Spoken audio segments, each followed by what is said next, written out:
Hi ಎಲ್ಲರಿಗೂ ನಮಸ್ತೆ. ನಾನು ನಿಮ್ಮ ಆಶಾ ಚಂದ್ರಭಟ್. ಆಶಾಸ್ ನಳಪಾಕಕ್ಕೆ ನಿಮಗೆಲ್ಲರಿಗೂ ಸ್ವಾಗತ. ಇವತ್ತು ನಾವು ಸಾಬಕ್ಕಿ ಹಾಗೂ ಸೇವಿಗೆಯನ್ನು ಉಪಯೋಗಿಸಿಕೊಂಡು ಬೆಲ್ಲ ಹಾಕಿ ಒಂದು ಪಾಯಸ ಹೇಗೆ ಸುಲಭವಾಗಿ ಒಂದು 10ರಿಂದ 15 ನಿಮಿಷದ ಒಳಗೆ ತಯಾರಿಸಿಕೊಳ್ಬೋದು ಅಂತ ಹೇಳೋದನ್ನು ತೋರಿಸ್ಕೊಡ್ತಾ ಇದ್ದೇವೆ. ಬನ್ನಿ ಸ್ನೇಹಿತರೆ, ಇದನ್ನು ಮಾಡಲಿಕ್ಕೆ ಕೂಡ ನಮಗೆ ಹೆಚ್ಚಿನ ಸಾಮಗ್ರಿಗಳು ಬೇಡ, ಹಾಗೆ ಹೆಚ್ಚಿನ ಸಮಯ ಕೂಡ ಬೇಡ. ಇವತ್ತು ದೇವಿಗೆ ಇಷ್ಟವಾದಂತಹ ಪಾಯಸವನ್ನು ಹೇಗೆ ಮಾಡೋದು ಅಂತ ಹೇಳೋದನ್ನು ನೋಡುವ. ಇದಕ್ಕೆ ನಾವು ಉಪಯೋಗಿಸಿದ ಸಾಮಗ್ರಿಗಳಂದರೆ 1 ಕಪ್ಪಷ್ಟು ಹುರಿದಿಟ್ಟಂಥ ಶಾವಿಗೆ, 1 ಕಪ್ಪಷ್ಟು ನೆನೆಸಿದ ಒಂದು 10 ನಿಮಿಷ ನೆನೆಸಿದ ಸಾಬಕ್ಕಿ, ಹಾಗೆಯೇ ರುಚಿಗೆ ಬೇಕಾದಷ್ಟು ಬೆಲ್ಲ, 1 ಕಪ್ಪಷ್ಟು ಬೆಲ್ಲ ಹಾಕ್ಕೊಂಡಿದ್ದೇನೆ ನಾನಿಲ್ಲಿ. ಸಿಹಿಗೆ ಬೇಕಾದ ನೀವು ಜಾಸ್ತಿ ಹಾಕ್ಕೊಳ್ಬೋದು, ಹಾಗೂ ಗೋಡಂಬಿ, ದ್ರಾಕ್ಷಿ. ಮೊದಲಿಗೆ 2 ಕಪ್ಪಷ್ಟು ನೀವು ಎಷ್ಟು ಸಾಬಕ್ಕಿ ತಗೊಂಡಿದ್ದೀರಿ ಅದರ ಡಬಲ್ ಆಗುವಷ್ಟು ನೀರನ್ನು ಕುದೀಲಿಕ್ಕೆ ಇಡಿ. ನೀರು ಒಂದು ಸ್ವಲ್ಪ ಕುದೀಲಿಕ್ಕೆ ಶುರುವಾಗುವಾಗ ಅದಕ್ಕೆ ಸಾಬಕ್ಕಿ ಹಾಗೂ ಶಾವಿಗೆಯನ್ನು ಹಾಕಿ. ಸಾಬಕ್ಕಿಯನ್ನು ಒಂದು ಸ್ವಲ್ಪ ಹೊತ್ತು ನೆನೆಸದಿದ್ದರೆ ಶಾವಿಗೆ ಒಟ್ಟಿಗೆ ಅದು ಬೇಯುವುದಿಲ್ಲ. ಹಾಗಾಗಿ ಸಾಬಕ್ಕಿಯನ್ನು ಒಂದು 10 ನಿಮಿಷ ನೀರಿನಲ್ಲಿ ನೆನೆಸಿ ನೀರು ಸೋಸಿ ಇಟ್ಕೊಳ್ಳಿ ಅದನ್ನು. ಆವಾಗ ಅದು ಪಕ್ಕ ಬೇಯ್ತದೆ ಕೂಡ, ಹಾಗೆ ಇಲ್ಲದಿದ್ದರೆ ಅದು ಗಟ್ಟಿಯಾಗಿ ಉಳಿತದೆ. 5 ನಿಮಿಷದೊಳಗೆ ಇದು 2 ಕೂಡ ಮೆತ್ತಗೆ ಬೇಯ್ತದೆ. ಹಾಗೆಯೇ ನೀವು ಕಾಯಿ ಹಾಲು ತೆಗೆದಿಟ್ಟದ್ದು ಮೊದಲನೇ ಕಾಯಿ ಹಾಲಿದ್ದರೆ ಅದನ್ನು ಸೇರಿಸಿಕೊಳ್ಬೋದು. ಕೊನೆಗೆ ನಾವು ಮಂದ ಕಾಯಿ ಹಾಲು ಮಾತ್ರ ಸೇರಿಸ್ಕೊಂಡ್ರೆ ಸಾಕು.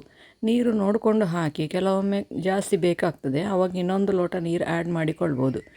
ಈಗ ಇದಕ್ಕೆ ಕುದೀತಾ ಇದ್ದ ಹಾಗೆಯೇ ಅದಕ್ಕೆ ನಾನು ಗೋಡಂಬಿ ಹಾಗೂ ದ್ರಾಕ್ಷಿಯನ್ನು ಫ್ರೈ ಮಾಡಿ ಹಾಕ್ಕೊಳ್ತಾ ಇದ್ದೇನೆ. ನನಗೆ ಗೋಡಂಬಿ ಸ್ವಲ್ಪ ಮೆತ್ತಗಾದರೆ ಖುಷಿ ಆಗ್ತದೆ, ಹಾಗೆ ನಾನೊಂದು ಸ್ವಲ್ಪ ಬೇಗ ಹಾಕಿಕೊಳ್ತಾ ಇದ್ದೇನೆ. ಗರಿ ಗೋಡಂಬಿ ಇಷ್ಟಪಡುವವರು ಕೊನೆಗೆ ಹಾಕಿಕೊಳ್ಬೋದು.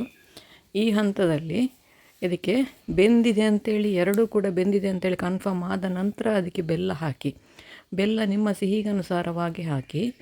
ನಾನಿಲ್ಲಿ ಸಾಧಾರಣ 1 ಕಪ್ಪಷ್ಟು ಬೆಲ್ಲ ಹಾಕ್ಕೊಳ್ತಾ ಇದ್ದೇನೆ. ನಮ್ಮಲ್ಲಿ ಹದ ಸ್ವೀಟ್ ಸಾಕು, ಹಾಗಾಗಿ 1 ಕಪ್ ಹಾಕಿಕೊಳ್ತಾ ಇದ್ದೇನೆ.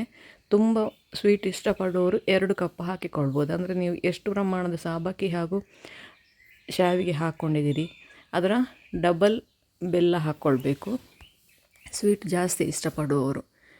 ಇದನ್ನೀಗ ಪೂರ್ತಿಯಾಗಿ ಸ್ವೀಟ್ ಬೆಲ್ಲ ಕರಗುವಲ್ಲಿವರೆಗೆ ಮತ್ತು 1-2 ನಿಮಿಷ ಬೇಯಿಸಿದ ನಂತರ ಮಂದ ಕಾಯಿ ಹಾಲು, ಅಂದರೆ ಫಸ್ಟಿಗೆ ನಾವು ತೆಗೆದಿಟ್ಟಂಥ ಕಾಯಿ ಹಾಲು ಏನು ತೆಗೆದಿಟ್ಕೊಂಡಿದ್ದೇವೆ ಅದನ್ನು ಸೇರಿಸ್ಕೊಂಡ್ರೆ ನಮ್ಮ ರುಚಿಯಾದ ಶಾವಿಗೆ ಸಾಬಕ್ಕಿ ಪಾಯಸ ರೆಡಿ ಆಯಿತು. ಇದಕ್ಕೆ ಹಾಲು ಹಾಕಬೇಡಿ, ಬೆಲ್ಲ ಹಾಕುವ ಕಾರಣ ಹಾಲು ಹಾಕಿದರೆ ಅದು ಒಡೆಯುವ ಚಾನ್ಸಸ್ ಇರ್ತದೆ. 1 ಕಪ್ಪಷ್ಟು ಕಾಯಿ ಹಾಲು ಮಾತ್ರ ಸಾಕಿದಕ್ಕೆ. ಕಾಯಿ ಹಾಲು ಹಾಕಿದ ನಂತರ 1-2 ನಿಮಿಷ ಕುದಿಸಿದರೆ ನಮ್ಮ ರುಚಿಯಾದ ಸಾಬಕ್ಕಿ ಶಾವಿಗೆ ಪಾಯಸ ರೆಡಿ ಆಯಿತು. ಬೆಲ್ಲ ಹಾಕಿ ಮಾಡುವ ಯಾವುದೇ ಸಿಹಿ ಪದಾರ್ಥಗಳು ದೇವಿಗೆ ಬಹಳ ಇಷ್ಟ. ಹಾಗಾಗಿ ನಾವು ನವರಾತ್ರಿಯಲ್ಲಿ ಹೆಚ್ಚಾಗಿ ಸಕ್ಕರೆಯ ಬದಲು ಬೆಲ್ಲವನ್ನೇ ದೇವಿಯ ನೈವೇದ್ಯದ ಸ್ವೀಟ್ಗಳಿಗೆ ಹಾಕ್ತೇವೆ.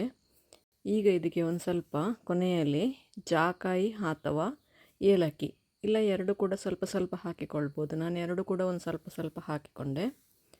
ಹಾಕಿ ಒಮ್ಮೆ ಒಂದು ಕುದಿಸಿದರೆ ನಮ್ಮ ಪಾಯಸ ರೆಡಿ ಆಗ್ತದೆ.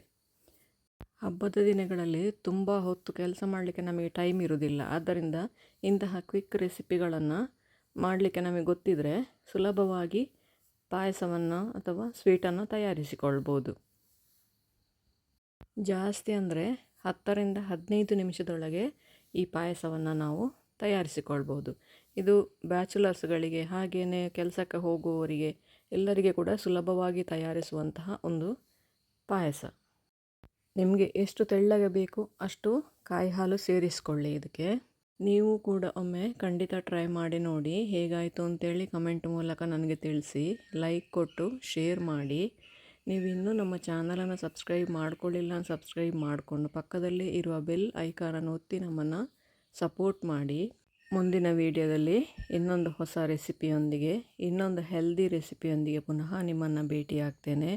ಧನ್ಯವಾದಗಳು.